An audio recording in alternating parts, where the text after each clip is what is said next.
viewers. Once again, you all are welcome on our YouTube channel. I hope people you are getting benefits from my YouTube videos. आज video बहुत खास होने वाली है आप सभी के लिए बिकॉज इस वीडियो में वीक की जितनी भी कनाडा इमिग्रेशन की अपडेट आई थी वो आपके साथ शेयर करूंगा। आने वाले वीक में क्या क्या अपडेट्स आ सकती हैं, अच्छी आ सकती हैं, बुरी आ सकती हैं, वो आपके साथ शेयर करूंगा। उससे पहले मेरी रिक्वेस्ट है कि अगर आप मेरे चैनल पर फर्स्ट टाइम विजिट कर रहे हो और ये वीडियो फर्स्ट टाइम देख रहे हो तो वीडियो को लाइक ज़रूर करना, चैनल को सब्सक्राइब ज़रूर करना अगर आपको लगता है कि मेरी वीडियोस इन्फॉर्मेटिव होती है। मेन टॉपिक स्टार्टिंग करने से पहले एक बात मैं आपके साथ शेयर करना चाहता हूँ, वो क्या है। इन दोनों जितने भी इंटरनेशनल ट्रैवलर हैं, ठीक है, जिन्होंने ट्रैवलिंग करना था किसी भी कंट्री के लिए, वो डिप्रेस्ड हैं, चाहे वो इंटरनेशनल स्टूडेंट्स हैं। बिकॉज डिप्रेस्ड क्यों है? लाखों रुपया उनका स्टक हो चुका है, किसी का रिजल्ट आ गया है, किसी का रिजल्ट नहीं आया। मैं आपके साथ एक बात शेयर करना चाहता हूँ जो मेरे साथ पर्सनल लाइफ में हुई थी गाइस। बाहर जाना सब कुछ नहीं होता, हर एक चीज़ के दो पहलू होते हैं, एक अच्छा एक बुरा। कोई काम अगर आपका नहीं भी बन रहा ना तो उसमें भी कहीं ना कहीं कई बार आपका फ़ायदा लिखा होता है। मैं समझता हूँ वेट करनी बहुत मुश्किल होती है हर एक बंदे के लिए, बिकॉज जब आपके साथ वाले जो आपके को वर्कर्स, आपके को स्टूडेंट, उनका काम बन जाए और आपका बने ना तो आपके लिए वेट करना बहुत मुश्किल होता है। मेरे लिए भी ये चीज़ थी, लेकिन लाइफ में जो मेरे लिए अच्छा लिखा था वही मेरे साथ हुआ। एक समय था जब मैं भी एक इंटरनेशनल स्टूडेंट के तौर पर न्यूजीलैंड जाने वाला था, सब कुछ डन हो गया था, लेकिन लाइफ में एक ऐसा टर्निंग पॉइंट आया और मैं बाद में इस लाइन में आ गया और आज आपके साथ हूँ। बट मैं सोचता हूँ कि तब चला जाता अगर तो आज ये चीज़ ना होती, आज इतने लोग ना जानते होते, आप जैसी यूट्यूब फैमिली ना मिलती।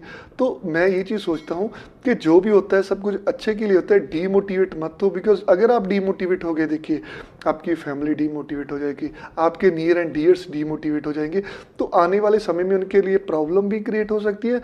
और जो आपके देखिए ये टाइम तो वैसे ही टफ चल रहा है, अगर किसी की तबीयत खराब होगी, वैसे कोविड करके बहुत सारी सिचुएशन क्रिटिकल हुई है, तो इस समय प्लीज़ धैर्य रखिए और अपना जो कॉन्फिडेंस, अपनी मोटिवेशन है उसे लूज़ मत कीजिए। बिकॉज अगर आप हार गए ना तो आपकी फैमिली की हार निश्चित है, आपके करियर की हार निश्चित है। सो प्लीज़ वेट कीजिए, जो चीज़ें आ रही हैं उनको एक्सेप्ट करना सीखिए। बिकॉज एफर्ट करने से बिल्कुल भी पीछे मत हटिए। एफर्ट जब तक करते रहोगे डेफिनेटली सक्सेस आपको मिलेगी। मैंने भी अब यूट्यूब चैनल स्टार्ट किया था, इस लाइन में आया था, बहुत लोगों ने मुझे भी मजाक किया था, आज बहुत सारे लोग हैं सपोर्ट भी मांगते हैं, आप सभी का प्यार भी है, टाई अप भी करने को भी बहुत लोग बोलते हैं। तो अपनी एक वैल्यू बनाओ, जब आपकी वैल्यू बन जाएगी ना then it will be good for you. तो वापस आते हैं आज के हमारे टॉपिक के ऊपर। 5 जो बड़ी अपडेट कनाडा इमिग्रेशन की मैंने आपके साथ शेयर करनी है। कौन कौन सी वो अपडेट है? सबसे पहली अपडेट है जो ट्रैवल फ्लाइट्स को लेकर, और जब बायोमेट्रिक वैलिडिटी लेटर आ जाता है तो उसके बाद कितना समय लगता है, एक एवरेज केस में, एक स्पेशल केस में कितना समय लगता है फाइनल रिजल्ट आने को। उसके बाद बात करेंगे मेडिकल की जो नई अपडेट आई उसके बारे में ना, एक दो कन्फ्यूजन्स हैं वो चीज़ के बारे में। ओपन वर्क परमिट वालों के लिए एक दो गुड न्यूज़ आई थी इस वीक में, उस चीज़ के बारे में। और ये गुड न्यूज़ जो आई है आने वाले समय में कैसे आपके लिए फ्रूटफुल हो सकती है उस चीज़ के बारे में। देन एक्सप्रेस एंट्री और कनाडा का जो इमिग्रेशन जितने भी प्रोग्राम है आने वाले समय में कनाडा गवर्नमेंट उनका फॉर्मेट चेंज करने वाली है, उस चीज़ के बारे में। देन बात करेंगे इंटरनेशनल स्टूडेंट्स के बारे में और आने वाले समय में क्या हम प्रेडिक्शन कर सकते हैं। देखिए प्रेडिक्शन कोई भी बंदा जो करता है अपने एक्सपीरियंस के हिसाब से करता है, ज़रूरी नहीं है वो राइट होगी, ज़रूरी नहीं है वो रॉन्ग होगी, हर एक बंदा अपनी लाइफ में करता है, आप भी करते हो, मैं भी करता हूँ। सो बढ़ते हैं अपने फर्स्ट पॉइंट की तरफ, ट्रैवल फ्लाइट और बायोमेट्रिक वैलिडिटी लेटर। सबसे पहले तो ट्रैवल को लेकर जब भी कोई वीडियो बनाता हूँ, अगर उसके नीचे 50 कमेंट्स आते हैं या 100 कमेंट्स आते हैं तो उसमें 60 कमेंट्स ऐसे होते हैं विजिटर, टूरिस्ट, जिनके पास वीज़ा है, ठीक है, या जिनका वीज़ा ऑलरेडी आया हुआ है कि कब हम ट्रैवल कर पाएंगे। तो टू बी फ्रैंक आपको बताऊँ, इस चीज़ का एग्जैक्ट आंसर ना तो किसी यूट्यूबर के पास है ना किसी कंसल्टेंट के पास है। बिकॉज इस चीज़ का राइट आंसर कनाडा गवर्नमेंट और इंडिया गवर्नमेंट के पास है, और आपके पास भी। आपके पास क्यों है? अगर इंडिया में चीज़ें नॉर्मल होगी, मैं हर वीडियो में बोलता हूँ, अगर इंडिया में चीज़ें नॉर्मल होगी देन आने वाले समय में कनाडा एक पेस पर आ रहा है। यूएसए में कितना ज़्यादा इन्फेक्शन था, बट इन दिनों जो है यूएसए की चीज़ें नॉर्मल हो गई हैं। कई जगहों पर तो उन्होंने बोल भी दिया कि मास्क पहनने की ज़रूरत नहीं है। उसी पेस से कनाडा भी एक अच्छी सिचुएशन की तरफ आ रहा है।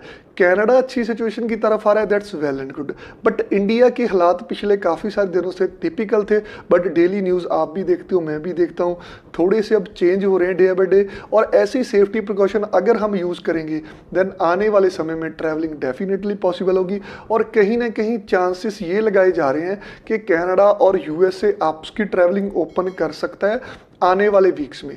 अगर उनकी आपस की जो ट्रैवलिंग है वो ओपन हो गई then it may be a good sign for international visitors, international travellers who want to travel to Canada और United States in the month of June. देखिए ये प्रेडिक्शन है, कोई श्योर नहीं है, गलत भी हो सकती है बात, लेकिन एक अजम्पशन लगाई जा रही है।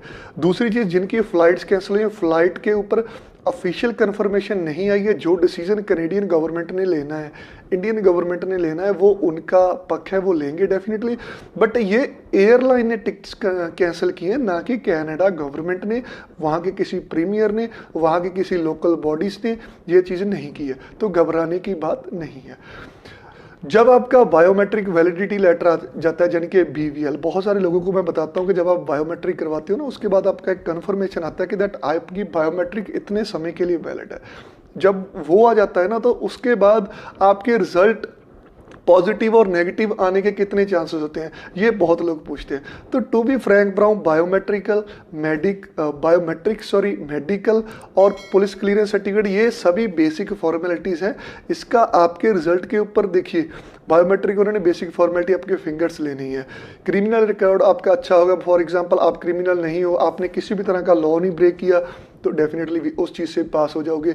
मेडिकल, आपका स्वास्थ्य, आपकी सेहत अच्छी है, देन उस चीज़ से पास हो जाओगे। बट ये देखिए गारंटी नहीं होती कि अगर बायोमेट्रिक लेटर आएगा, ठीक है, मेडिकल पास हो गया तो वीज़ा मिलेगा। डिसीजन उनके ऊपर डिपेंड होता है, और 70% केसेस में 1-2 दिन में डिसीजन आ जाता है जब आपको बायोमेट्रिक वैलिडिटी लेटर आ जाए। काफ़ी सारे केसेस में उससे ज़्यादा टाइम भी लग सकता है, लेकिन नॉर्मली इतने टाइम में जो रिजल्ट आ जाता है। उसके बाद बात करूंगा जो मेडिकल का नया कंसर्न कनाडा गवर्नमेंट ने उठाया है कि दैट अपफ्रंट मेडिकल आप नहीं करवा सकते हो, ठीक है। उस चीज़ के पीछे भी 1-2 लॉजिक है, बिकॉज इन दिनों जो कोविड की सिचुएशन इंडिया में डे बाय डे इंक्रीज हो रही है, चाहे कह सकते हैं कि पीक लेवल पर कोविड-19 आ रहा है, तो वहाँ की गवर्नमेंट भी समझती है, बिकॉज उन्होंने हमारी कितनी हेल्प की, वेंटिलेटर्स भेजे, हमें रेड क्रॉस के जरिए डोनेशन दी। तो कहीं ना कहीं वो भी समझते हैं कि दैट जो डॉक्टर्स हैं हमारे ऑथराइज किए हुए, उनकी फर्स्ट प्रायोरिटी इंडिया के नेटिव्स होने चाहिए।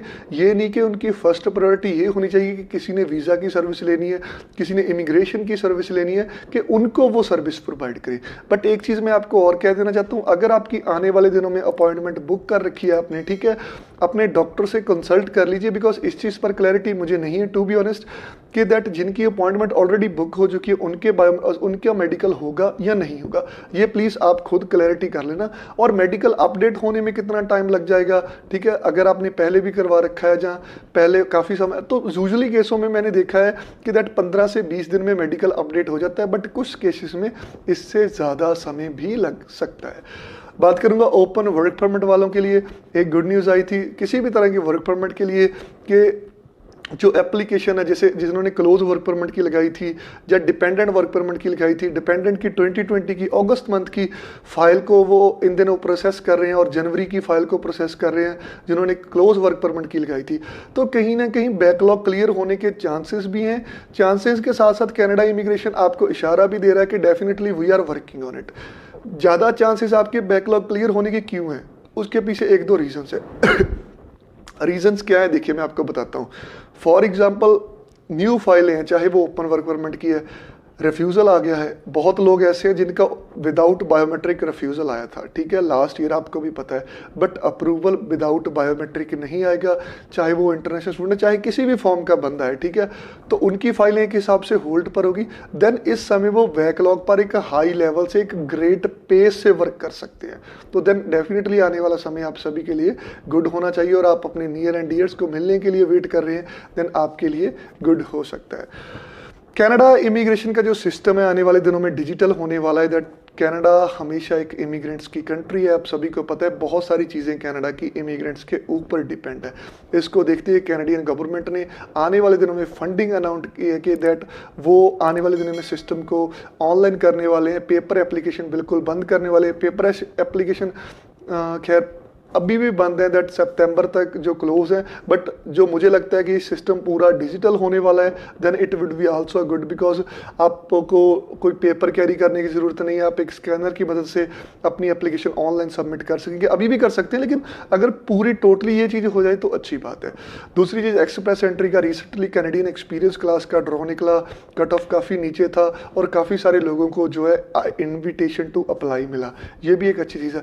लेकिन फेडरल, स्किल वर्कर और ऑल ट्रेड्स का, ऑल जिसमें रेस्ट ऑफ द वर्ल्ड से लोग पार्टिसिपेट करते हैं, उसका ड्रॉ कब निकलेगा, ये चीज़ भी ट्रैवल सेक्शंस के ऊपर ही गाइस डिपेंड करती है।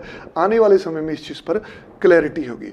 तो आज की वीडियो आपको कैसी लगी? उम्मीद इंटरनेशनल स्टूडेंट्स, सॉरी एक टॉपिक रह गया, इंटरनेशनल स्टूडेंट्स डेफरमेंट जिन्होंने ऑनलाइन क्लासेस नहीं लेनी है, प्लीज़ अपनी डेफरमेंट जो फॉरवर्ड कर दीजिए हाई कमीशन को, क्योंकि आने वाले समय में उनको भी डिसीजन लेने में आसानी होगी। अगर आप ऑनलाइन क्लासेस में इनरोल्ड हो, then you have to inform, आपको इन्फॉर्म करना चाहिए, बिकॉज फिर भी आने वाले समय में आपका डिसीजन लेने में उनको आसानी होगी। बाकी सितंबर इनटेक बहुत ज़्यादा चांसेस है कि इन कैंपस होगा कनाडा में, बिकॉज उन्होंने कहा भी है कि सितंबर तक जो उनका एक वैक्सीनेशन है वो भी पूरी हो जाएगी। फर्स्ट डोज नियर अबाउट 75% लोगों को मिल जाएगी और इससे एक पॉजिटिविटी फैलेगी। वहाँ का इन्वायरमेंट यूनाइटेड स्टेट की तरह अगर अच्छा हो गया तो सितंबर इनटेक के चांसेस बहुत सारे हैं।